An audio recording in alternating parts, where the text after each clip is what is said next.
2 video आएंगे, मैंने बंद कर दिया था अभी। ओके, क्या लिखा है बोलो ना जोर से। देखो फ्रेंड, हम लोग कई बार देखते हैं छोटे छोटे एक्सपेरिमेंट, हमको बचपन में भी बताया गया है कि भैया देखो हाइड्रोजन और ऑक्सीजन मिलके H2O बनाते हैं, सोडियम और क्लोरीन मिलके सोडियम क्लोराइड बनाते हैं, है ना? ये सब सुना है ना हमने बचपन में। तो इसका मतलब ये है ये केमिकल्स आपस में कंबाइन होते हैं, है ना? केमिकल आपस में, देखो जो इंसान घर में किचन में काम करता ना, बहुत किचन में काम करते करते उनके पास है ना बहुत सारा नॉलेज आ जाता है। जैसे कि यार ये चीज में ना अगर इतना तेल डालेंगे ना तो ऐसा टेस्ट, ये चीज को इतना गर्म करोगे ना तो ये इतना सॉफ्ट हो जाता है, पता है? अगर ये चीज में ऐसा टेस्ट लाना ना तो ये ऐड करो, पता है कि नहीं? ये सब मतलब क्या है भैया, काम करते करते ना इनको कुछ चीजें पता चल गई, कुछ सीक्रेट्स पता चल गए, है ना? आपको पता आजकल बहुत सारी जगह पे ना ब्रांडेड चाय है, कभी आपने देखा होगा ये वाली चाय ना फलाना चाय ना डिमका चाय, देखा है कभी? मेरी बात सुनो इधर, मतलब एक सिंपल सी चीज है चाय जो हर घर में बनती है ना? ऑलमोस्ट हर घर में चाय बनती है। अब कुछ लोगों ने क्या किया भैया, इस चाय पे ना चाय बनाते बनाते बनाते इनको पता चल गया अगर चाय में ये डालेंगे ना तो ऐसा टेस्ट, और ऐसा टेस्ट है ना बहुत पसंद है लोगों को। तो उन्होंने क्या किया भैया, उस केमिकल कॉम्बिनेशन को लिख लिया, भैया इतना दूध डालना है चाहिए, इतना टेम्परेचर रखना चाहिए, ये ऐड करना चाहिए इतना, ये ऐड करना चाहिए इतना, ये ऐड करना चाहिए इतना, पूरा प्रोसीजर बना दिया। और इन्होंने क्या किया, मार्केट में उस चीज को बेचा। अब मान लो कोई एक चाय वाला है, कोई भी एक फेमस ब्रांडेड चाय वाला है जिसके बहुत सारे आउटलेट है। अब आप एक चीज नोटिस करो, फिर से खड़े रह जा, सुनो एक चीज नोटिस करो, उस ब्रांडेड चाय, उस ब्रांड के आप किसी भी शॉप में जाना, चाय का टेस्ट आपको सेम आएगा यार, सेम आएगा। बात समझ में आ रही है? है ना? ऐसे होता है ना, दुनिया में बड़े बड़े रेस्टोरेंट्स है, I mean fast food restaurants है, मैकडोनाल्ड्स है कि नहीं? किसी भी आउटलेट में चले जाओ, बर्गर मंगा लो, एक पर्टिकुलर टाइप का बर्गर, वही टेस्ट मिलेगा आपको। मतलब इन लोगों को पता चल गया ये चीज ऐड करो, ये चीज ऐड करो, ऐसे ऐड करो, इतने टेम्परेचर में हीट करो, वगैरह वगैरह वगैरह वगैरह, ये टेस्ट आएगा। मतलब क्या किया पता है, इंसान ने ना समझ लिया कि केमिकल्स कैसे कंबाइन होते हैं, उनके पीछे के लॉस को इंसान ने पकड़ लिया। हमको पता चल गया जब केमिकल कंबाइन होते ना तो भैया ऐसे ही नहीं कंबाइन होते, इनके पीछे कुछ बस काम कर। बात समझ में आई? इसीलिए टॉपिक का नाम क्या रखा गया। तो ऐसे सर कितने लॉ है सर हमारे पास, 15-20 है क्या? नहीं भैया, सिर्फ ठीक है, सबसे पहला लॉ है law of conservation of mass. सब बोलो भाई, law of conservation of mass में आगे बढ़ने से पहले मैं आपको बता देता हूं ये लॉ कहता क्या है। सुने, बहुत सिंपल सी चीज बताता ये लॉ, एकदम सिंपल। जितना मास होगा रिएक्टेंट का उतना ही मास होगा। रिएक्टेंट और प्रोडक्ट क्या भाई, हर रिएक्शन, जैसे अभी सामने रिएक्शन है, ये दोनों कौन है? रिएक्टेंट। कौन है ये? और ये कौन है? ये कौन है? और ये कौन है? तो इनका कहना था भैया जितना मास होगा उतना ही मास होगा, दोनों हमेशा इक्वल होंगे। ओके, क्या लिखा है भैया? सब बोलो, टोटल इज इक्वल टू, एक साथ पढ़ो जोर से, फिर से। बस यही कहा इन लोगों ने कहा भैया देखो कुछ भी कर लो वेस्टेज नहीं होगा, जितना मास रिएक्टेंट का है उतना ही मास प्रोडक्ट का होगा। ओके, और ये लॉ को हमने नाम दिया था law of conservation of mass. बोलो भाई क्या नाम है? ओके, और ये लॉ किसने बनाया था सर? एंटोइन लेवोइजियर।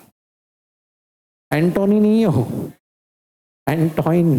ओके, हाँ अभी बोल सकते हैं आप एंटोनी वेंटन, लेकिन एंटोइन है। ओके ठीक है भैया, ये इनका डेट ऑफ बर्थ है, डेट ऑफ डेथ है। कहाँ का साइंटिस्ट था भैया? और याद रखना, इस बंदे को इतना नॉलेज था कि इनको कहा जाता है मदर ऑफ मॉडर्न केमिस्ट्री। ठीक है, फाइन एवरीवन। ओके, क्या हुआ सुनो। He carefully performed many combustion experiments, namely burning of phosphorus and both in the presence of air. Both resulted in an increase in weight. After several experiments, he found that the weight gained by the phosphorus was equal या exactly same as the weight lost by the air. मतलब मैं समझाता हूँ क्या बोला इसने, सुनो। बंदे ने एक एक्सपेरिमेंट किया, सुनो सुनो सुनो सुनो, क्या एक्सपेरिमेंट किया सब सुनो। बंदे ने किया burning of phosphorus, okay, and mercury in the presence of air. तो बंदे ने फॉस्फोरस लिया, एयर लिया, फॉस्फोरस, मर्क्यूरी और एयर। फॉस्फोरस को बर्न किया, फॉस्फोरस को in the presence of air. Okay, अभी सुनो क्या हुआ। फॉस्फोरस को जब एयर में बर्न किया, इसने एक चीज नोटिस किया। क्या हुआ मालूम? मान लो, अभी सुनो सुनो सुनो ध्यान से, अब यहां पे ओके, हाँ। तो भाई क्या हुआ एवरीवन, देखो सुनो। अब बंदे ने ना एवरीवन एक एक्सपेरिमेंट किया था। बंदे ने क्या लिया था एवरीवन? फॉस्फोरस। और फॉस्फोरस को इन द प्रेजेंस ऑफ, अब जब भी ये एयर बोलेगा समझ जाना बात चल रही किसकी? ऑक्सीजन की। जब भी कोई बोलता है ना burning in the presence of air, मतलब तो हुआ क्या देखो, इसका मतलब बंदे ने लिया था फॉस्फोरस और बंदे ने लिया था ऑक्सीजन। क्या लिया था? हाँ, अब क्या हुआ मालूम है? हुआ देखो, सीन देखो क्या हुआ। एग्जाम्पल मान लो ये था 10 ग्राम, एक तरफ फॉस्फोरस एक तरफ ऑक्सीजन, ठीक है। तो फॉस्फोरस मान लो था 10 ग्राम, कितना था? और ऑक्सीजन मान लो था 15 ग्राम, कितना था? टोटल कितना हो गया? 25, है ना। अब क्या हो गया, जब एक्सपेरिमेंट चालू हुआ ना एवरियन, तो इसने बंदे ने नोटिस किया, कौन बंदा, नाम क्या था? एंटोइन लेवोइजियर। हाँ, बंदे ने नोटिस किया कि क्योंकि फॉस्फोरस बर्न हो रहा ऑक्सीजन के साथ, तो ऑक्सीजन का वेट है ना कम हो गया, 10 हो गया। ऑक्सीजन का वेट कम हो गया 10 हो गया। लेकिन एक चीज बंदे ने नोटिस किया कि फॉस्फोरस का वेट कितना हो गया था? प्लस करो फिर से, कितना हो गया? 25। अच्छा, थोड़ा और बर्न किया बंदे ने, तो देखा कि ऑक्सीजन का वेट और कम हो गया, कितना हो गया? 5। लेकिन एट द सेम टाइम ये कितना हो गया था? 20। फिर से टोटल कितना हो गया? यानी हर बार टोटल हमारा, इसी को कहते हैं law of conservation of mass. यानी मास कहीं वेस्ट नहीं होता है, उसका कम होता है, इसका बढ़ तो इसका बढ़ जाता है, उसका और कम होता तो इसका, मास कहीं वेस्ट होता। बात समझ में? As simple as that. दुकान वाले के पास आप गए, आपने बोला भाई साहब 100 का छुट्टा मिलेगा क्या, या 500 का छुट्टा मिलेगा क्या? ठीक है। बंदे ने आपसे 500 लिया और आपको 5 नोट दिया 100 के। तो क्या पैसे बढ़ गए? छोटे बच्चे लोग अपन घर पे बेवकूफ बनाते ना, उनके हाथ से 500 रुपये ले लेते, घर पे कोई उसको बच्चे को गिफ्ट देके चला गया था या ईदी देके चला गया था, ओके, है ना। 500 रुपया दिया था उसके हाथ में, हमने 500 रुपये लिया और 10-10 के 5 नोट दे दिए उसको। 10-10 के, बच्चा खुश हो गया। बच्चे को क्या लगा, एक नोट गया 5 नोट मिले। लेकिन सच्चाई तो हमको मालूम है ना। लेकिन दुकान वाले के पास ऐसा थोड़ी होता है, 500 का नोट दो और बराबर तुम खड़े रह के 100-100 के नोट गिनोगे, है ना। आपको मालूम है मास इक्वल होना, इक्वल होना चाहिए अमाउंट, है ना। वही तो कहा इस बंदे ने कि भैया अगर इसका कम होगा उसका बढ़ेगा, टोटल आपको उतना ही मिलेगा भैया। टोटल 12 भी 25 था। यही इसी को कहते हैं law of conservation of mass. ठीक है, सुना आपने एवरीवन? तो इसके लिए एग्जांपल क्या लिखने का? Burning of phosphorus in the presence of air. कोई भी एक एग्जांपल लो, ये दूसरा भी लेंगे तो भी चलेगा, लेकिन एक लोगे तो भी चलेगा। ठीक है, fine everyone, as simple as that. ठीक है, तो ये था हमारा पहला लॉ। लॉ का नाम क्या था? Law of conservation of mass. और किसी ने पूछा ये लॉ क्या कहता है, तो भैया ये लॉ ये कहता है, ये सबसे इंपॉर्टेंट बात है। क्या है ये इंपॉर्टेंट बात? Total mass of reactant equal to, बोलो जोर से, सिंपल, जितना रिएक्टेंट यूज करोगे उतना ही प्रोडक्ट मिलेगा। बात समझ में है? As simple. ठीक है, फाइन एवरीवन, यही बात। ओके चलो भाई, ये हमारा पहला लॉ था। दूसरा लॉ, लॉ का नाम क्या है? ओके अच्छा, एक चीज और, law of conservation of mass को ऐसे भी बोला जाता है। तब पढ़ो क्या लिखा है, एक साथ पढ़ो ना ढंग से। भैया ये स्टेटमेंट का मतलब है मास को बना भी नहीं सकते ना बर्बाद कर सकते। अभी मैंने जो एग्जांपल लिया था फिर से उसी को लेता हूं। टोटल कितना था? 25। पहले भी उतना ही था, सेकंड केस में भी उतना ही था, बराबर बराबर। यानी ना मास बढ़ा ना मास कम हुआ। वही तो बोल रहा है, ना आप मास बढ़ा सकते हो ना कम कर सकते हो, ना क्रिएट कर सकते हो ना डिस्ट्रॉय कर सकते हो। मास जितना था नहीं रहेगा। सिंपल। अच्छा, लॉ किसने बनाया था? देख लो, देख के बता दो। और भैया लॉ का नाम क्या था? Law of conservation of. तो पहले लॉ का नाम क्या था? बोलो। दूसरे लॉ का नाम है लॉ ऑफ। ठीक है, चलो सुनो मेरी बात ध्यान से सुनो एवरीबॉडी हियर। तो अभी मैंने कहा था थोड़ी देर पहले कि भैया अब्दुल कादिर इधर, थोड़ी देर पहले मैंने कहा था कि भैया कहीं पर भी आप मैकडॉनल्ड्स में चले जाओ या केएफसी में चले जाओ, एक पर्टिकुलर टाइप की चीज मंगाओ, सेम टेस्ट मिलेगा। भले ही एक केएफसी भैया कहीं बॉम्बे में था, दूसरा कहीं न्यू बॉम्बे में खाए थे, तीसरा कहीं और खाए थे, लेकिन टेस्ट सब जगह क्यों ऐसा होता है? मटेरियल सेम रहता है, फॉर्मूला सेम रहता है, टेक्निक सेम रहती है। हाँ हाँ, तो कोई फर्क नहीं पड़ता ना, टेस्ट तो वही आ रहा है। क्या क्या चीजें सेम है वो पूछ रहा हूं मैं। बनाने का तरीका सेम है, सबसे इंपॉर्टेंट चीज प्रपोर्शन सेम। मतलब भैया इनको पहले से ही बोला गया था भाई ये वाला इंग्रेडिएंट जो है ना इतना ही डालना, ना ज्यादा। ये दूसरा इंग्रेडिएंट इतना ही डालना, ये तीसरा इंग्रेडिएंट इतना ही डालना, ये चौथा इंग्रेडिएंट इतना ही डालना। जरा भी ऊपर नीचे हो गया टेस्ट चेंज हो जाएगा। मतलब उनको फिक्स बताया गया है। फिक्स का दूसरा मीनिंग है डेफिनेट। डेफिनेट प्रोपोर्शन में बताया गया भैया ये चीज इतना ही होना चाहिए, ये चीज इतना ही होना चाहिए। ये जितने चाय वाले ना, ब्रांडेड चाय वाले, इनके पास भी यही कहानी है। उनको बताया जाता भैया इतना ही दूध लेना, इतना ही पानी लेना, उसमें इतना ही चाय की पत्ती डालना, इतना ही शक्कर डालना, ना ज्यादा। डेफिनेट प्रोपोर्शन इसको बोलते हैं। अब ये जो कहानी है ना, ये कहानी इस बंदे ने हमको समझाई थी। बंदे का नाम था जोसेफ प्राउस्ट। क्या नाम था भैया? तो जोसेफ प्राउस्ट ने ना एवरीवन क्या किया मालूम है? ये वाले चीज को लिया, क्या लिखा है? Cupric carbonate. बोलो जोर से। फॉर्मूला यहां पे दिया नहीं, फॉर्मूला ये है CuCO3। ओके, Cu यानी कॉपर या क्यूप्रिक, CO3 यानी कार्बोनेट। ओके, समझदार इंसान वो है जो मैंने लिखा तो फटक से लिख लेगा। ओके हाँ, जो बाद में लिख रहे वो ना समझे इसका मतलब। ठीक है, रेडी? तो क्या फॉर्मूला है इसका? CuCO। लिखा नहीं है लेकिन मैंने आपको बता दिया। तो ये जो बंदा है ना जोसेफ प्राउस्ट, देखो इसने क्या किया, सुनो। अब इधर जोसेफ प्राउस्ट ने ना क्यूप्रिक कार्बोनेट लिए और क्यूप्रिक कार्बोनेट के दो अलग अलग सैंपल लिए। मैंने आपको बता दिया एक्सपेरिमेंट के टाइम पे जो भी लेते हैं उसको बोलता नहीं यार।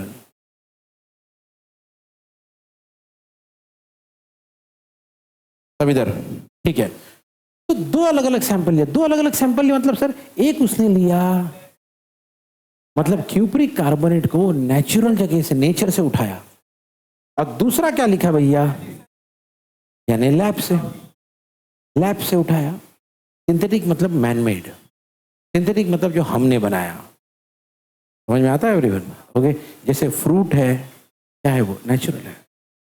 फोन सिंथेटिक है, आर्टिफिशियल है, मैनमेड है।